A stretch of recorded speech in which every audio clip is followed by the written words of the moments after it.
If you want to block message requests from everyone on X, formerly Twitter, this quick tutorial will show you exactly how to do it in just a few clicks. This is a simple privacy setting that can help reduce unwanted messages and keep your inbox more manageable.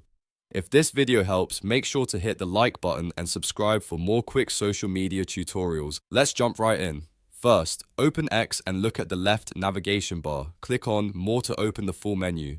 From there, select Settings and Privacy. Next, click Privacy and Safety. Now find and click Chat. In the chat settings, look for the section labeled Allow Message Requests From. Here, you'll see the option for Everyone. Toggle on Everyone to control who can send you message requests. Once that setting is enabled, your message request preferences will be updated. That's all there is to it. You've now adjusted your X chat settings to manage message requests the way you want. If this tutorial was helpful, don't forget to like the video, subscribe to the channel, and turn on notifications so you never miss a quick how-to guide. Thanks for watching, and I'll see you in the next one.